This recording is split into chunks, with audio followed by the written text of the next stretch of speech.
গাজায় ইসরায়েলের হামলা শুরুর পর ইসরায়েলের প্রধান লক্ষ্যই ছিল হামাসকে পুরোপুরি নির্মূল করা। তাদের এই পরিকল্পনা বাস্তবায়নে কোনো কমতিও রাখেনি ইহুদি রাষ্ট্রটি, কিন্তু তাদের সব চেষ্টাই বিফলে গেছে। কোনো কিছুই দমাতে পারেনি হামাসকে। ১৯ নভেম্বরও হামাস, হিজবুল্লাহ এবং ইয়েমেনি বাহিনীর হামলায় নাজেহাল হয়েছে জায়নবাদী সেনারা। প্রেস টিভির এক প্রতিবেদনে জানানো হয়, মঙ্গলবার উত্তর গাজার জাবালিয়া ক্যাম্পের পশ্চিমে আল ফাখৌরা এলাকায় সোয়াত বিস্ফোরক ডিভাইস দিয়ে একটি মেরকাভা ট্যাঙ্ক ধ্বংস করেছে আল কাসাম ব্রিগেডের যোদ্ধারা। একই সাথে নেটজারিম ফ্রন্টে অবস্থানরত ইসরায়েলি বাহিনীকে টার্গেট করে 107 ক্ষেপণাস্ত্র ছোড়ে তাদের যোদ্ধারা। এদিন গাজার জুহর আল-ডিক এলাকার দক্ষিণে ইসরায়েলি সামরিক সমাবেশ টার্গেট করে মর্টার শেল ছোড়ে আল-কুদস ব্রিগেডের যোদ্ধারা। জাবালিয়া ক্যাম্পের আশেপাশে অনুপ্রবেশকারী ইসরায়েলি সেনা এবং সামরিক যানবাহনের একটি কনভয়ে মর্টার শেল দিয়ে হামলা চালায় তারা। এছাড়া দক্ষিণ গাজার খান ইউনিসের আকাশে গুপ্তচরবৃত্তি মিশন চালানোর সময় 3টি ইসরায়েলি সামরিক ড্রোন নিয়ন্ত্রণে নেয় ব্রিগেডের যোদ্ধারা। অন্যদিকে গাজার দেইর আল বালাহের পূর্বে আবু মোহারিব এলাকায় অনুপ্রবেশকারী ইসরায়েলি সেনা এবং সামরিক যানবাহনে মর্টার শেল দিয়ে হামলা চালায় শহীদ ওমর আল কাসিম বাহিনীর যোদ্ধারা। তাদের প্রতিরোধের মুখে শত্রু সেনারা পিছু হটতে বাধ্য হয়। এদিন একটি ইসরায়েলি সামরিক ড্রোনের নিয়ন্ত্রণ নেয় আল আকসা শহীদ ব্রিগেডের যোদ্ধারা।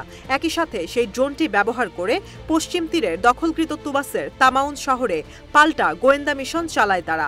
অন্যদিকে দখলকৃত পশ্চিম তীরের জেনিন শহরের আল ওয়াদান এলাকায় ইসরায়েলি বাহিনীর সাথে ভয়াবহ সংঘর্ষে জড়িত হয় মুজাহিদিন ব্রিগেডের যোদ্ধারা। এদিন ইসরায়েলের বেশ কিছু ঘাঁটি এবং অবৈধ বসতিতে সফল হামলা চালিয়েছে হিজবুল্লাহ।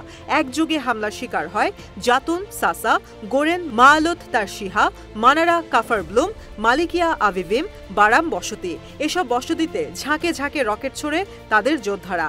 একই সাথে অধিকৃত হাইফার উত্তরে ক্রায়োট এলাকা, দখলকৃত শহর সাফাদ, আল বায়দা শহর, মারুন আল রাস শহরে অবস্থানরত ইসরায়েলি বাহিনীর সমাবেশ টার্গেট করে বড় ধরনের রকেট হামলা চালায় তারা। লেবানন ফিলিস্তিন সীমান্ত থেকে 110 কিলোমিটার দূরে তেল আবিবের কাছাকাছি অবস্থিত গ্লিলড ঘাঁটিতে ক্ষেপণাস্ত্র দিয়ে হামলা চালায় হিজবুল্লাহ যোদ্ধারা। এছাড়া নেতানিয়া শহরের পূর্বে লেবানন ফিলিস্তিন সীমান্ত থেকে 90 কিলোমিটার দূরে অবস্থিত বিট লিড ঘাঁটিতে আত্মঘাতী ড্রোন দিয়ে হামলা চালায় তারা। রামিম ব্যারাকে ইসরায়েলি সেনাবাহিনীর সমাবেশেও এক ঝাঁক রকেট ছোড়ে তাদের যোদ্ধারা। এদিকে খিয়াম শহরের দক্ষিণে ইসরায়েলি সামরিক বাহিনীর একটি সমাবেশে 3 দফা রকেট হামলা চালায় হিজবুল্লাহ যোদ্ধারা। একই সাথে মারুন আল রাস শহরের উত্তরে ইসরায়েলি বাহিনীর সমাবেশেও 2 বার রকেট হামলা চালায় তারা।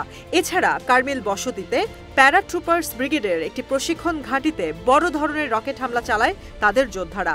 অন্যদিকে লোহিত সাগরে আনাদোলু এস নামের জাহাজে বেশ কয়েকটি ব্যালিস্টিক এবং নৌ ক্ষেপণাস্ত্র দিয়ে হামলা চালিয়েছে ইয়েমেনি সামরিক বাহিনী।